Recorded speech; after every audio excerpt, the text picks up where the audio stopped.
Quisiera, empezar haciéndote una pregunta. ¿Cuánto tiempo necesitas o necesitamos para conocer realmente a una persona?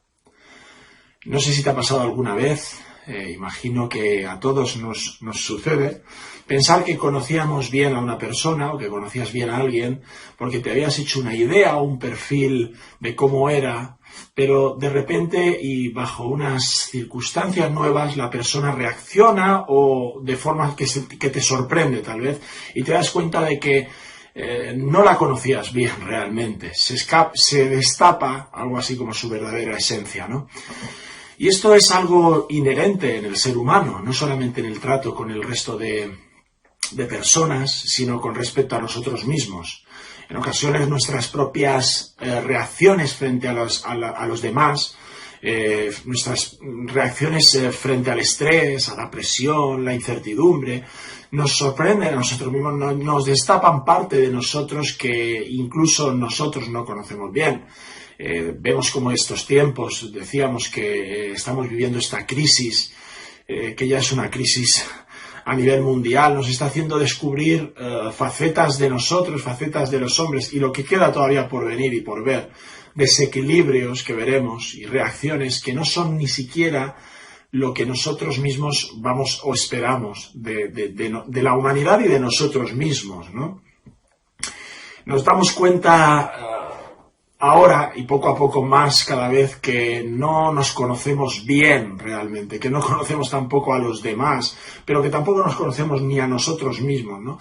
Pero bueno, esto no es nuevo, no es algo que sea nuevo debajo del sol. El profeta Jeremías hace unos 2000 y pico de años lo expresó diciendo: engañoso es el corazón más que todas las cosas, y perverso. ¿Quién lo conocerá? ¿Quién llegará a conocer el corazón del hombre, no? Hace unas semanas el conocido escritor Arturo Pérez Reverte publicaba un artículo en la prensa que podíamos leer y decía algo así como que si íbamos a aprender algo, el hombre iba a aprender algo de esta crisis sobre nosotros, y el escritor decía que iba a aprender nada prácticamente, porque el hombre ha demostrado no aprender nunca históricamente de sus errores. Por tanto, es una asignatura pendiente para nosotros como seres humanos poder percibir cómo somos en nuestra esencia, cómo son las personas que nos rodean y, por supuesto, dentro de ese conocer a las personas entra también cómo es para nosotros ese Dios que quiere relacionarse, ¿verdad?, personalmente con nosotros a través de las Escrituras. Un Dios que no reacciona, no se mueve siempre en la dirección que nosotros hubiéramos deseado. Un Dios que circula, por así decirlo, por calzadas que nos sorprende e incluso nos incomoda a veces, y eso pudiera crear en nosotros una reacción adversa, un distanciamiento natural hacia su persona.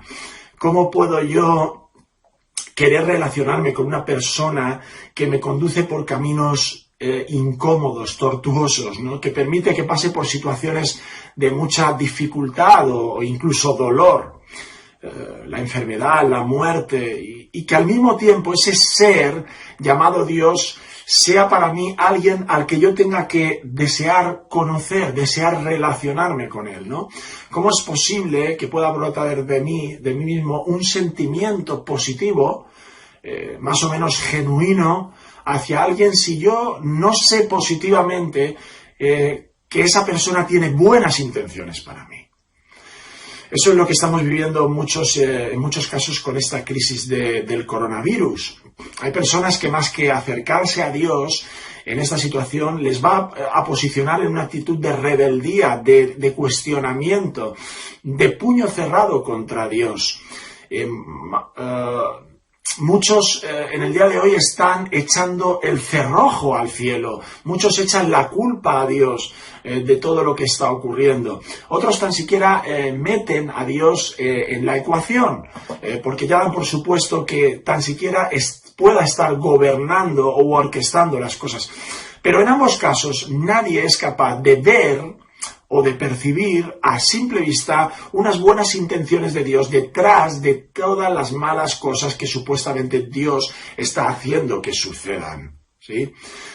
La mano de un padre o de una madre azotando el trasero de su hijo parece cruel si solamente visualizas esa acción y la aíslas del resto de la motivación que ese padre tiene para con su hijo o esa madre. El padre de ese niño no quiere azotar o golpear a su hijo, hubiera preferido no hacerlo, pero el bien que va a ocasionar en su hijo esa acción es superior, ¿verdad?, al mal momentáneo que causa ese cachete. Los problemas o el problema fundamental en nosotros es que nosotros conocemos a Dios o decimos conocer a Dios sobre la base de lo que nuestra percepción particular nos revela sobre Él mismo. Y casi siempre nuestra percepción o nuestra apariencia sobre Dios no es un buen indicativo de conocerle verdaderamente o profundamente a Dios.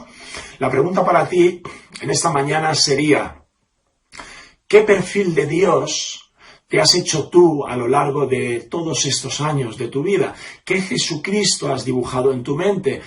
¿Has dejado que sean las cosas que te han rodeado en la vida las que te dibujen a ti el perfil de cómo es Jesús en tu vida?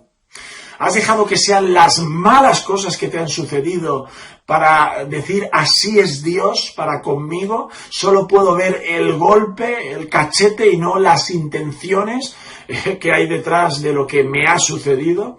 O tal vez te has dejado influenciar por los que vienen con teorías filosóficas o humanistas y llegan a la conclusión de que Jesús no fue exactamente el que dijo que era o el que ellos piensan que era.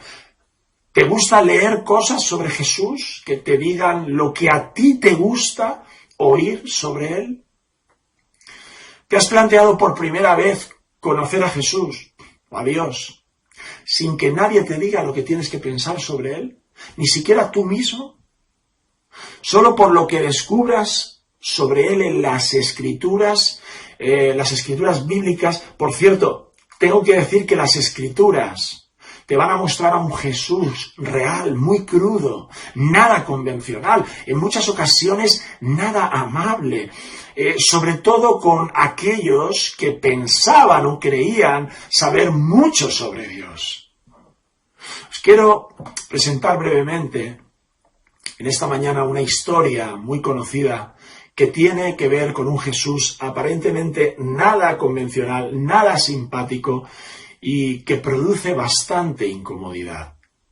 Un Jesús que, si es analizado desde el punto de vista de las técnicas de marketing para hacerse o ganarse un sitio, digamos, de honor en Jerusalén, obtendría un suspenso seguramente importante de cara a lo que nosotros entendemos o consideramos como alguien políticamente correcto.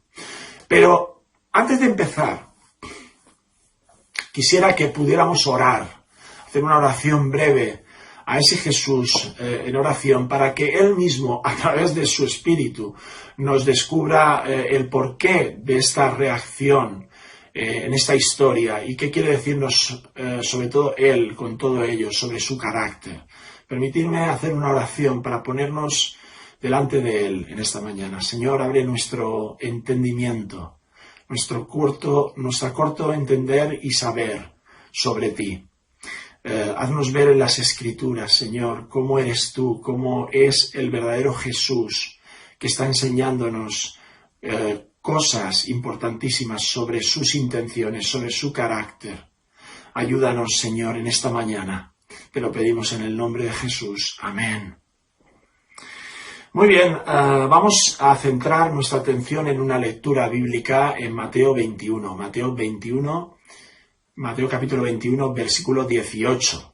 Y tiene como título La purificación del templo. Es una historia muy conocida, como digo, y voy a leerla yo para que puedas tener en mente este texto que vamos después a analizar. Y entró Jesús en el templo de Dios y echó fuera a todos los que vendían y compraban en el templo, y volcó las mesas de los cambistas y las sillas de los que vendían palomas, y les dijo: escrito está, mi casa, casa de oración será llamada, mas vosotros la habéis hecho cueva de ladrones. Y vinieron a él en el templo ciegos y cojos, y los sanó. Pero los principales sacerdotes y los escribas, viendo las maravillas que hacía, y a los muchachos aclamando en el templo y diciendo: Hosana al Hijo de David, se indignaron y le dijeron: ¿oyes lo que estos dicen? Y Jesús les dijo: sí. ¿Nunca leísteis de la boca de los niños y de los que maman, perfeccionaste la alabanza? Y dejándolos, salió fuera de la ciudad, a Betania, y posó allí. Como he dicho antes, si hay algo que me sorprende de este Jesús que está entrando en Jerusalén para desarrollar esa última parte, diríamos, de su ministerio público, es lo poco pacifista, entre comillas, ¿no?, utilizando el término pacifista como se entiende socialmente, lo poco políticamente correcto que es este Jesús en el inicio de este último tramo de su ministerio.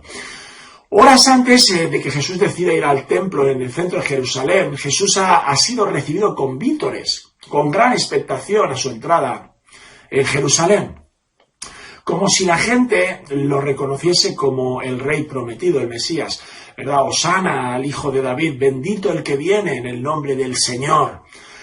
Sus discípulos que le acompañan con todo esto pudieran estar entendiendo o interpretando que ahora es el momento más importante en el ministerio de Jesús. Ahora es el momento crucial y ellos esperan que de Jesús y de ellos mismos estar a la altura, por así decirlo. La gente les quiere, la gente les aclama, ¿verdad? A los discípulos, cómo no, les está sentando muy bien este baño de multitudes y vítores y palmaditas en la espalda. Debían estar tal vez interpretando, por fin estamos cosechando, ¿verdad?, los esfuerzos que hicimos por Galilea, por Samaria, hemos extendido arduamente el reino por todo y ahora llegó el momento de estar en Jerusalén, en la capital del reino. Vamos a hacer y a tratar de hacerla y ver las cosas bien, vamos a empezar pisando como toca, ¿no? Ahora es el momento.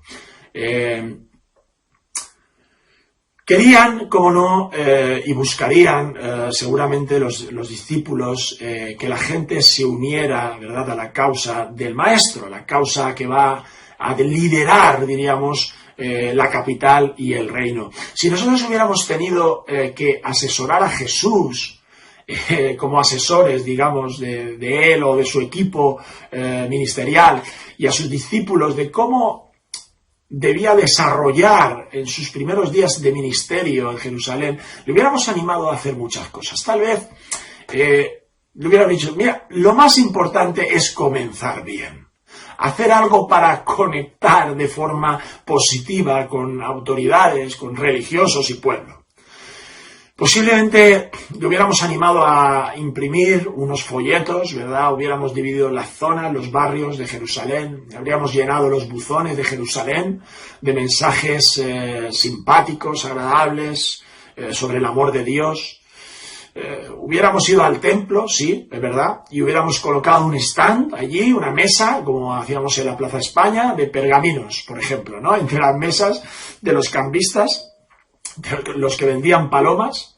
Tal vez hubiéramos esperado el momento en el que Jesús hubiera cogido el micro, aunque no había micros, o la palabra, por decir algo, ¿no?, y hubiera empezado a contar algunas de sus parábolas más tiernas y conmovedoras, ¿no?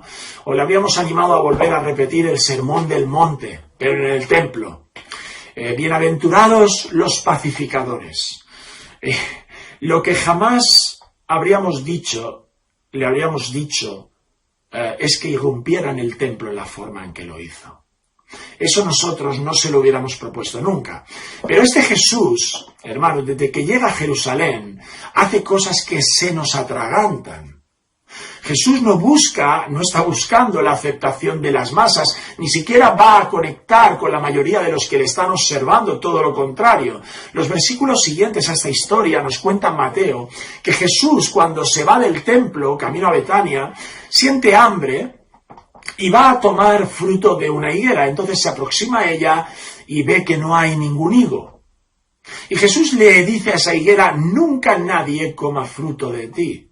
Maldice a esa higuera porque no tiene fruto y se seca de raíz. Una higuera que tenía hojas, pero no tenía fruto.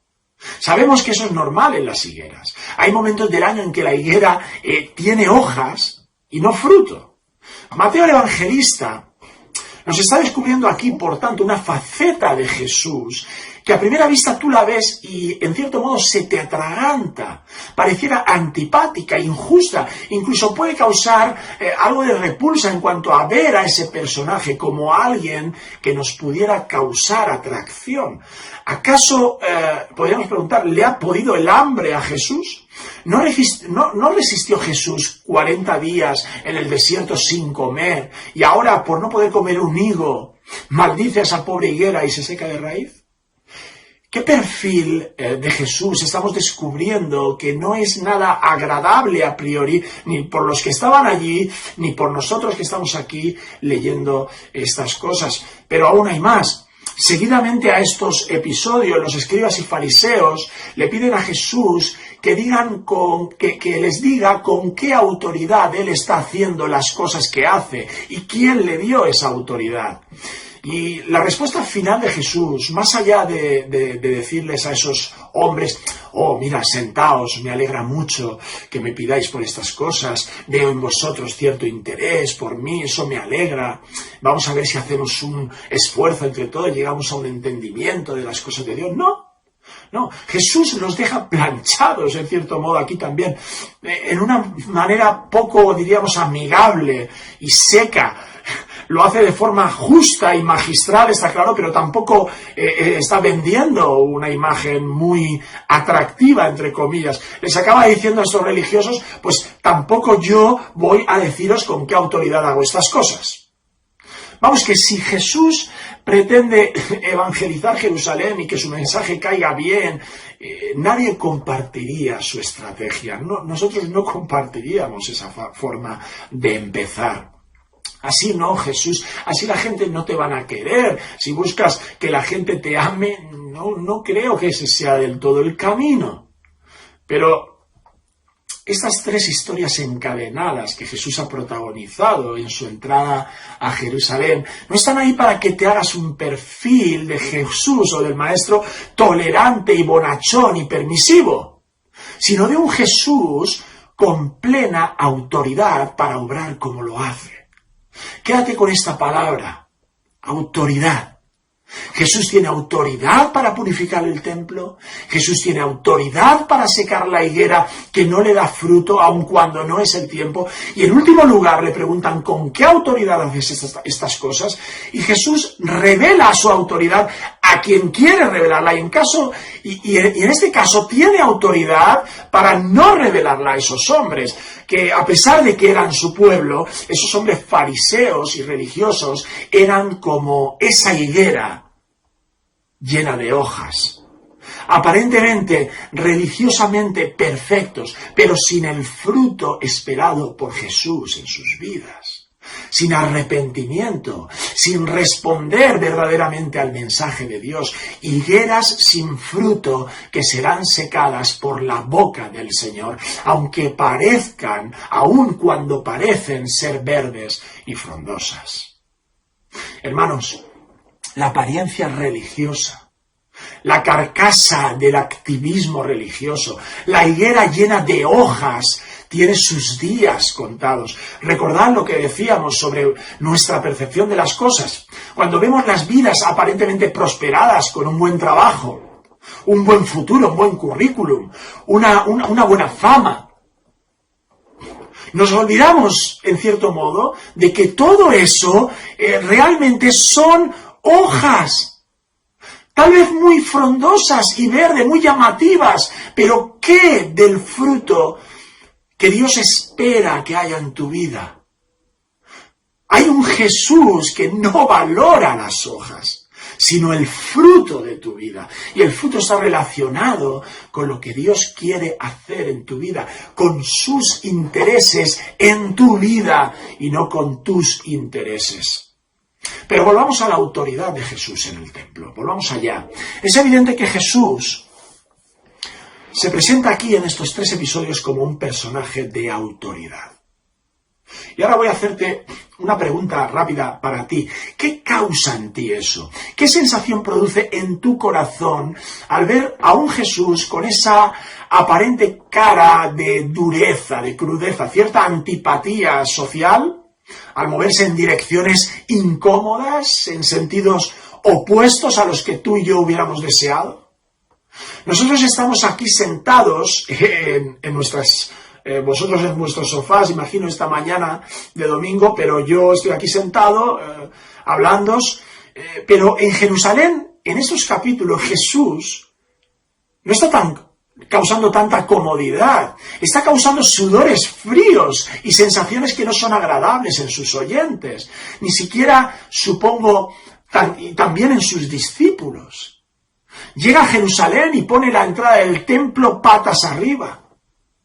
Mira por un momento en esta escena que hemos leído, imagínate a este Galileo, que no es ni de ahí, que acaba de llegar a Jerusalén, después de ser recibido por una multitud de personas que corean su nombre, lo bendicen. Jesús se baja del pollino, del burrito, y les dice a sus discípulos: mirad, venid para acá, vamos a ir al templo. Vaya, ha dicho al templo. Sí, sí, eso ha dicho. En el templo ya sabemos lo que hay, se dicen entre ellos. Ahí hay mucha gente, ahí están los sacerdotes, los fariseos, los escribas, los intérpretes de la ley, algunas otras sectas como los saduceos, que están ahí siempre disputando que si sí, que si no, que si hay resurrección, que si no. Gente de todos los lugares. Aquello, hay un bullicio, un gentío, es el centro neurálgico, el epicentro, diríamos, de lo sagrado. Buena idea, Señor. Buena idea, buen lugar estratégico para que muchos vean quién eres, que ahí se presente Jesús, cómo predicas tus parábolas, cómo te ganas a la gente, ¿verdad? Y yo me quiero imaginar, estoy imaginando a esos discípulos camino del templo y pensando, ahora es el momento crucial. Seguro que nuestro Señor tiene un plan estratégico, ¿verdad? Iremos allí, nos sentaremos ahí en el atrio. A medida que avanzan, yo me imagino a alguno de sus discípulos pensando, el maestro empezará a enseñar. Maestro, diles la parábola del hijo pródigo. Y no te olvides de la oveja perdida. Esas son tiernas, son historias que les van a conmover. Si quieres, pues haz algún milagro allí, tipo multiplicar algo, ¿no? Hacia lo grande, ¿no? Señor, si hacemos esto, pues seguramente que nos vamos a ganar ahí al templo a nuestros pies, vamos, en esta mañana. Pero a medida que se van aproximando con Jesús al templo, los discípulos están observando algo raro en la cara del maestro, en el rostro del maestro. Empiezan a entrar por los arcos del patio del templo y de repente los pasos de Jesús se paran de seco, se paran de golpe. Sus discípulos se dan cuenta de que Jesús se ha quedado absorto mirando lo que está mirando, viendo lo que está viendo. Sus ojos empiezan a encogerse, a humedecerse tal vez. Su cara está desencajada, su corazón empieza a latir cada vez más deprisa y empieza a respirar con celeridad. Sus labios se separan de su boca para dejar entrar más aire en sus pulmones. Sus discípulos se dan cuenta de que ahí hay algo que no está yendo bien. Lo que están viendo sus ojos en el patio del templo es una especie de mercadillo en plena ebullición. Los discípulos posiblemente no le dan mayor importancia a eso, no perciben a simple vista mucho problema en esa actividad del templo. Al fin y al cabo, allí es donde se reunían miles de personas para llevar sacrificios. Pudiera ser normal para ellos que en torno al templo se hubieran colocado esa multitud de tenderetes, venta de palomas, cambio de monedas, de personas que llegaban de otras ciudades, tenían que cambiar las monedas para ofrendar en el templo, etcétera, etcétera. Pero ellos están observando, viendo en Jesús algo que parece ser más grave de lo que ellos mismos pueden percibir. Lo ven en el rostro de Jesús. De repente podemos imaginar que la respiración de Jesús torna aún más acelerada. Cuando estos hombres se quieren dar cuenta, ven como Jesús ha empezado a correr hacia las mesas y puestos de palomas.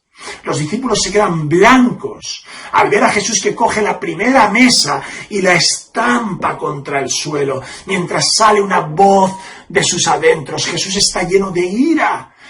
Sabemos que es una ira santa, sí, pero los que están ahí no entienden de iras santas, no entienden de qué pretende Jesús y por qué está usando la violencia, está tirando las mesas y recriminándoles lo que estaban haciendo. Tira una mesa detrás de la otra. Hay un gran alboroto.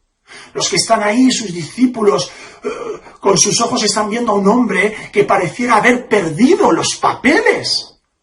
Ellos seguramente interpretan que este Jesús se le ha ido de las manos este ministerio de la paz que tanto ha predicado, bienaventurados los mansos. Pero ahora Jesús no parece tener mansedumbre. Está apretando los dientes, está agarrando mesas y sillas, está estampándolas contra el suelo. La gente grita, hay dinero por el suelo. Posiblemente intentan agarrarlo, pero él se zafa de ellos y sigue arrojando objetos al suelo con tremenda fuerza. El texto paralelo en Juan nos dice que no permitía que nadie pasase de un lado al otro del patio. ¿Os imagináis a Jesús corriendo y empujando a la gente violentamente? Porque Jesús no cogió, hermanos, a sus discípulos antes de entrar ahí en el templo y los preparó para que pudieran asimilar este episodio impactante. A ver, sentaos aquí, discípulos. Ahora lo que vais a ver, ¿vale? Es una muestra de mi ira santa, pero tranquilos, está todo controlado. Yo tengo que hacer esto por el bien del templo, ¿vale? No estoy pecando, evidentemente yo no voy a pecar, porque estoy haciendo esto desde mi ira santa, como sabéis, pero lo voy a hacer para purificar este lugar que se ha degradado. ¡No! Jesús no los va preparando para que vean, para que puedan ver semejante reacción. Y aquí hay que decir algo muy importante. Jesús no tiene por qué preparar a nadie para derramar su ira sobre aquellos que la merecen. Jesús no tiene que justificar, derramar juicio e ira santa ante la injusticia, ante la inmoralidad de los hombres. Él no tiene que pedir permiso, hermano. Simplemente lo hace naturalmente por su naturaleza divina y santa, por su autoridad, por su soberanía.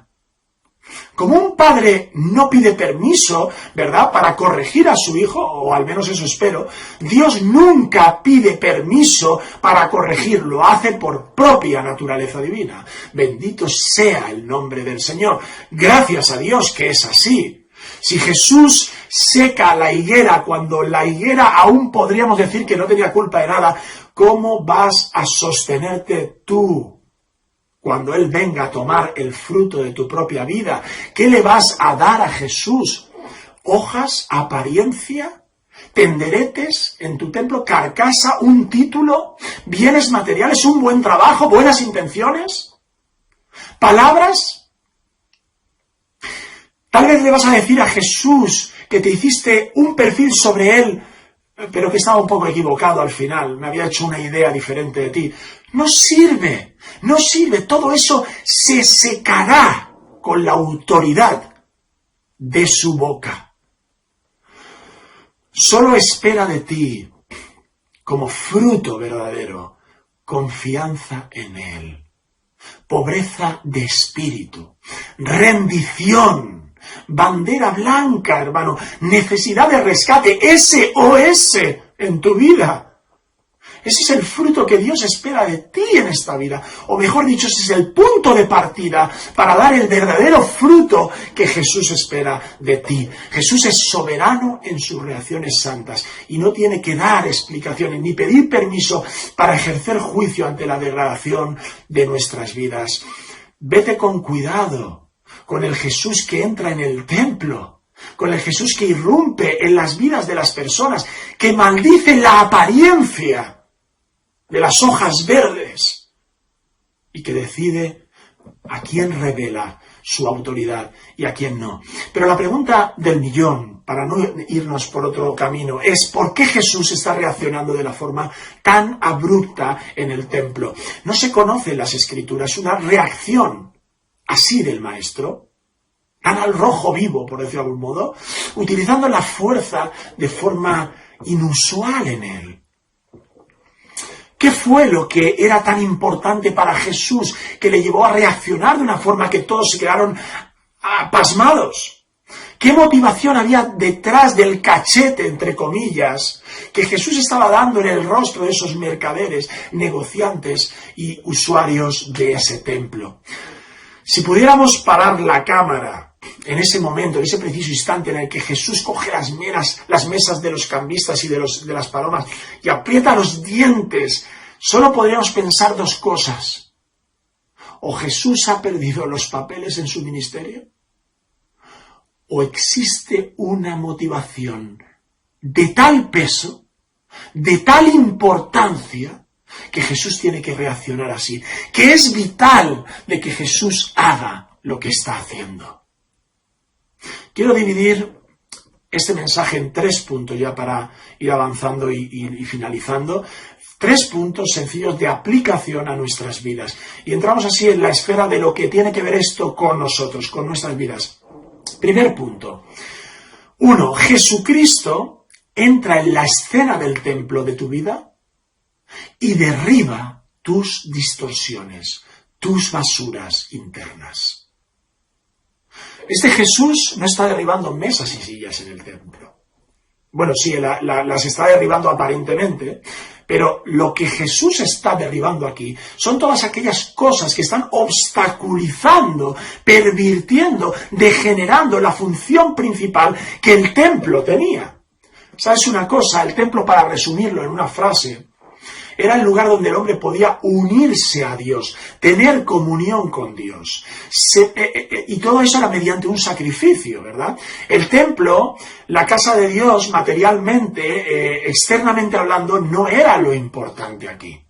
Eran piedras nada más, en un sentido. Lo importante era que allí se oficiaba, por decirlo así, la unión de Dios con su pueblo.